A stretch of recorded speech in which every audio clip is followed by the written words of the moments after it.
Bonjour et bienvenue sur la chaîne Voix Libre. Aujourd'hui, nous allons accueillir Floriane qui va nous parler justement de son parcours de vie. Allez, suivez-moi, on y va.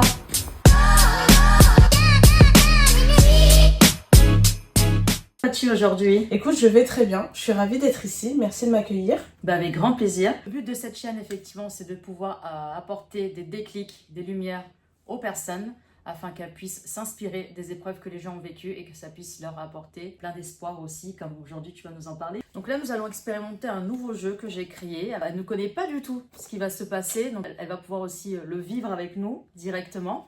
Donc j'ai créé ces 4 cartes-là. On va permettre à Floriane de guider son parcours, de guider aussi son questionnement, de répondre spontanément aussi. Je te laisse justement tirer une carte. Alors, la bleue, confiance. Qu'est-ce qui t'inspire par rapport à ton parcours? La confiance, c'est un gros sujet. On est tous confrontés à chercher la confiance en soi. On dit et confiance, et confiance, et confiance. Finalement, on peut lire autant de livres qu'on veut. Moi, ce que j'ai découvert, c'est que la confiance, elle est de toute façon temporaire. C'est en fait quelque chose en mouvement. C'est-à-dire que plus je fais des choses qui me demandent un peu de sortir de ma zone de confort, plus je me rends compte que je suis capable de le faire, plus ça vient nourrir ma confiance. Du coup, c'est très intéressant ce point de vue que tu nous expliques. Je sens que ça te touche aussi, ce côté confiance. Est-ce que tu peux nous parler de toi, de ton bout de chemin du coup? J'aurais pas, moi, dit que je suis une personne de nature confiante. Et je ne pourrais pas le dire aujourd'hui parce qu'en fait j'ai compris que c'était quelque chose en fait qui va et vient comme une émotion, comme ma colère, ma joie, ça vient et puis après ça repart. En fait maintenant je suis beaucoup plus à l'aise parce que je me mets pas cette pression de une fois que je serai confiante je ferai ci. Non en fait il faut passer à l'action et passer à l'action c'est pas non plus un gros saut dans le vide. Petit pas que l'on met en place et qui nous permet d'atteindre un objectif aussi, que l'on vise et que l'on veut atteindre en tout cas justement. Ça c'est important de toujours garder cette ligne droite en fait, même s'il peut y avoir des échecs, de voir aussi une vision sur le long terme. Comment le vois-tu? Je me suis rendu compte que j'avais dans un schéma de fonctionnement beaucoup d'attentes, beaucoup d'exigences envers moi-même, ce qui fait que quand je n'arrivais pas à atteindre ce niveau-là d'ambition ou de projet, d'objectif de vie. Là, sur le moment, je pouvais le vivre comme un échec, comme tout ne se déroulait pas comme prévu, puisque je n'avais pas le contrôle sur certaines décisions dans mon parcours et dans ce que j'ai déjà pu vivre, que finalement, ça n'a jamais été des échecs, ça a été en fait d'autres portes ou d'autres passages, comme si je passais plutôt par une fenêtre pour accéder à cet objectif-là. Et cet objectif a pu peut-être se faire d'une manière différente de celle que j'imaginais. Mais finalement, avec le recul, je me dis, je crois que je préférais que ça se passe comme ça, en fait. Avec tout ça, parce qu'on parle bien sûr de confiance et d'échecs, mais qui es-tu? Quelles sont tes passions? Je suis une grande voyageuse.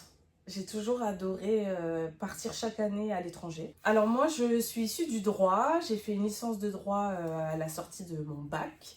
J'ai tout de suite eu une appétence pour le droit du travail parce que pour moi c'était un droit parlant, un droit vivant.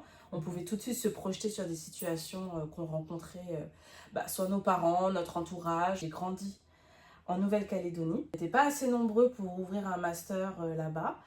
Donc je me rappelle avoir appelé quelques copains de classe pour voir si ils étaient partants pour ouvrir aussi une classe. Il fallait je crois qu'on soit 5 ou 7. C'était pas suffisant. Je suis partie en France voir des copines et voir ma famille. Et à ce moment-là, j'ai une copine qui me parle de ses inscriptions. Et je me dis, ah mais en fait c'est maintenant ou jamais. En fait pendant mes vacances, je m'inscris au fac. Je rentre en Nouvelle-Calédonie, j'attends de savoir si je suis prise ou pas. Et une fois que je suis prise, j'annonce à mon employeur que je pars pour reprendre mes études. Ce changement de passer de la Nouvelle-Calédonie en France, comment tu l'as ressenti? Comme je rassurais mes proches et mes amis en disant je pars que 2 ans, voilà, je reviens. Moi j'ai toujours été aussi très scolaire, donc c'était pas quelque chose qui m'effrayait de faire des études. Le plus difficile pour moi c'était de me dire je suis quand même à 22 000 km de chez moi, donc j'espère juste que ça va bien se passer sur place. Puisque en fait j'ai fait un prêt étudiant, donc il y avait aussi un engagement financier, donc il fallait pas que je me loupe. Donc vers un logement étudiant, est-ce que finalement je vais être aussi autonome que je le pense? J'ai que 21 ans, donc en vrai, est-ce que je sais me débrouiller sans papa et maman, avoir un budget hyper serré? S'il y a des aléas, comment je fais? Donc c'était plus le côté responsabilité finalement. Différentes couleurs, différentes cases, à toi de voir le hasard. Je prends la verte, la résilience. Est-ce que ça t'évoque ce mot résilience? Plein de choses, parce que des obstacles, on en a tous traversé. C'est la capacité, avec ses propres ressources, à surmonter un obstacle de vie extérieure, quel qu'il soit pro ou perso. Finalement, de faire une force de cette difficulté qu'on a pu traverser. Par rapport à mon parcours de formation, moi qui ai été très attachée à un parcours très classique, où mon directeur de Master 2 me dit vous ne serez pas prise, vous ne serez pas sélectionnée, je ne vous retiens pas. Je ne retiens pas votre candidature. Je me suis un peu effondrée. Okay. Parce que je me suis dit, attends, mais mon jeu et j'ai fait en sorte d'avoir des bonnes notes pour que je sois prise.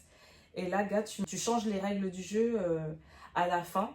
Moi, hyper dans le contrôle, carré et tout. J'avais pas mis aussi en place des solutions, des plans B, au cas où il me prenait pas. Parce que j'étais dans la certitude que je sois prise. Il me met clairement en difficulté.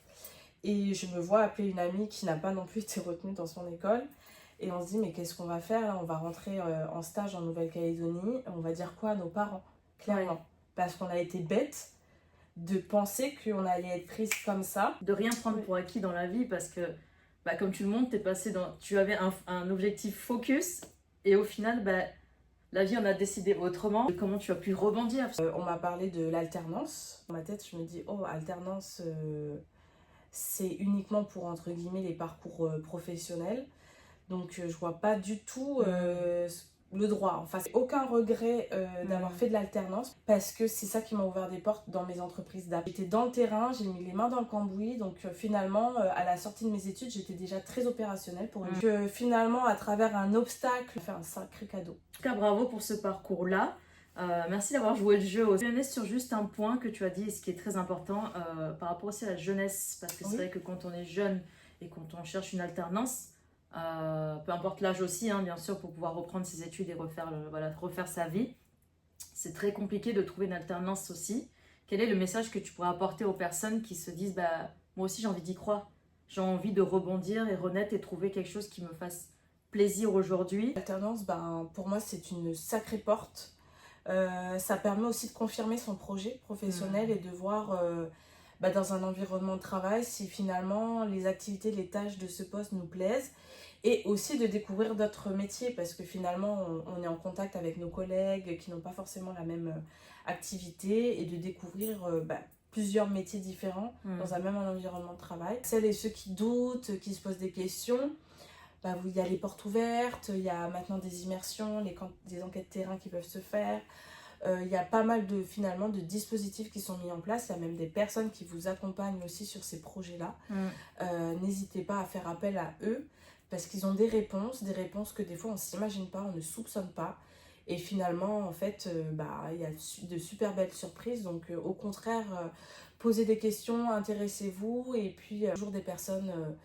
qui seront là, présentes pour vous accompagner, pour vous aider. Il y a beaucoup de services publics gratuits pour l'orientation tant scolaire que l'orientation professionnelle. Un très beau message que tu fais passer aussi aujourd'hui, c'est de garder espoir, peu importe en fait le chemin qu'on emprunte aussi. Je pense que ce mot, il te dit quelque chose, entrepreneur.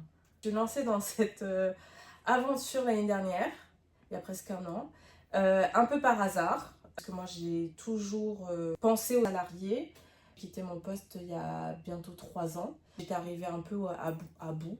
J'avais fait le tour, j'y trouvais pas forcément plus de sens. Et le fait d'être en congé maternité m'a permis aussi de me poser des questions. Puis j'ai été accompagnée par une personne en réorientation professionnelle, ce qui m'a beaucoup apporté de clarté et de réponse dans ce projet, grossir tout ce que j'aimais dans mon métier de juriste et qu'est-ce qui pouvait être un peu comme fil conducteur avec d'autres métiers. Et là, j'ai découvert la médiation. Cette période-là m'a permis de faire des enquêtes terrain, d'appeler des médiateurs, de faire des immersions auprès d'eux et de me dire, en fait, déjà, ça me plaît.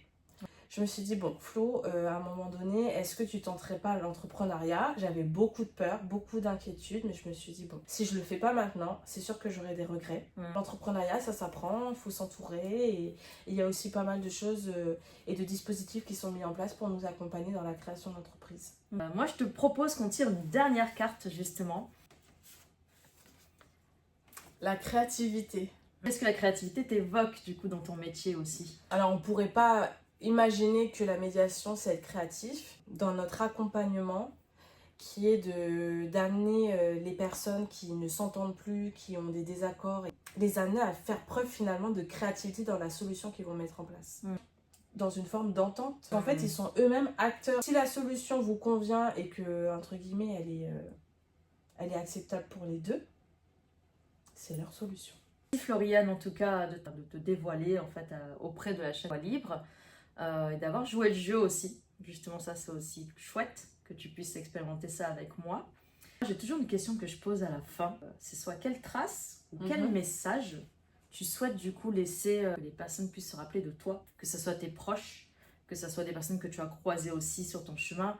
Quel message tu aimerais inspirer? Que tout est possible, on n'a pas à subir, on n'a pas à choisir entre laisser faire ou partir, quitter son travail, quitter son conjoint, quitter sa famille, couper les ponts. Non, en fait, il y a 1001 façons de faire autrement.